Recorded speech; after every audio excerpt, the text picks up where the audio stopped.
Hey everybody, it's Kendra. Welcome to my channel if you're new, and welcome back if you've been here before.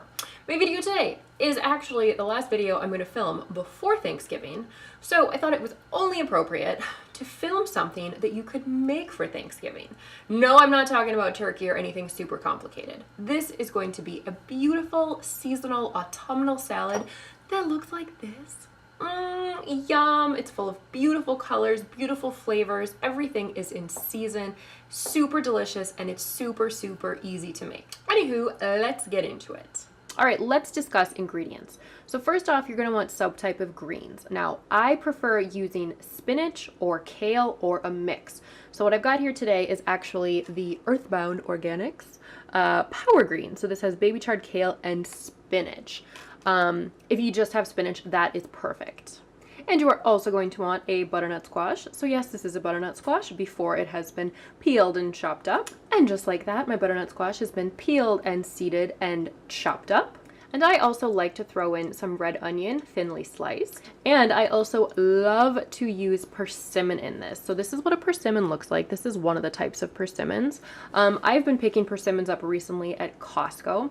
They are delicious. They are super sweet, and they are such a nice surprise in this salad. And also I love to use pomegranates in this recipe. I think pomegranates just provide that really nice little burst of tartness, plus they're super juicy and crunchy and awesome. So I'm probably going to use about 1/4 to 1/2 of a pomegranate. And just a little fun fact, these little jobbies are not actually called seeds, they are called arils, A-R-I-L-S.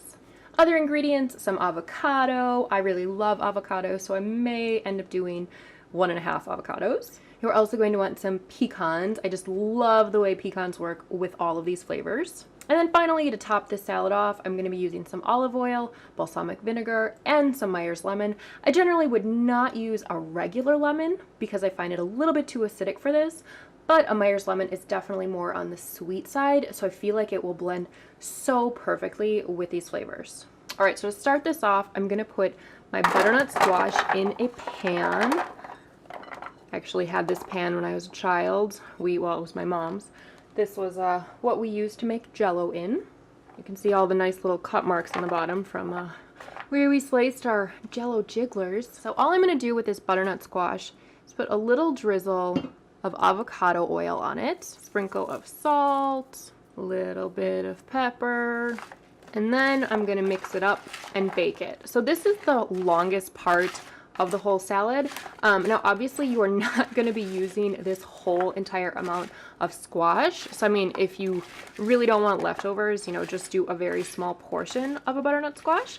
But what I would recommend doing is cooking the whole thing, because this salad's really great and you can easily make it, you know, the next day or the next couple days. Plus, already cooked butternut squash is really nice to have on hand, just to use as like a quick side dish. You can saute it up with some other veg, make a stir fry with it. I actually just did a stir fry with butternut squash and it was awesome. All right, so my oven is preheated to 400. I'm gonna throw this in for probably about a half an hour, or until I can, you know, poke a fork through them. All right, let's assemble some salad. Super easy. My squash is cooked. We are good to go. All right, so we start off with a nice generous helping of greens. And then I'm gonna put on a couple scoops of this nice cooked squash. So really, however you wanna layer this is up to you. I'm just gonna try to really maximize all of the colors. All right, next I think I'm gonna do some red onions, get some purple in there. Now I had sliced up a whole onion, but I'm probably only gonna use like half of it. If you really like onion, and if your family on Thanksgiving really likes onion, go to town. All right, I think I will do some avocado next. My husband and I really like avocado, so we're gonna put on quite a bit. Next up, persimmon. It's so pretty. That orange looks so nice with the kind of yellow orange from the squash. And next, some pomegranate. So I would say that is probably about 1/4 or 1/3 of one pomegranate. We'll go a little crazy. All right, and then a few pecans. Now, if you want to be super fancy, you could toast your pecans. Also, at this point, if you wanted to add some cheese, I think some goat cheese would be fabulous. Maybe even a little Parmesan. I'm going to leave mine dairy-free today. And then finally, we're gonna finish it off with a little bit of olive oil and a nice drizzle of balsamic. And then a little bit of Meyer's lemon juice. I think I'm just gonna do 1/2 of a Meyer's lemon. Don't want it too lemony. And there you go, that is it. And voila, super easy salad, seasonal, autumnal, delicious. Also, feel free to play around and just kind of adjust some of the ingredients. I love this combination of flavors, but maybe you don't have persimmons, you know, where you live. Maybe it's really difficult to find persimmons. Throw in some pears, you know, some pears or maybe some apples. Maybe you want to put in some dried cranberries. That would give it a nice little tart kick. Also like dried figs. Oh, dried figs would be so good. Dried figs with balsamic, yum. So anywho, I hope you have a wonderful Thanksgiving, whatever you may be doing. I will be at my parents' house and I will be sous videing a turkey, and I'm planning to do a vlog about it. So hopefully that will be my video next week, Saturday.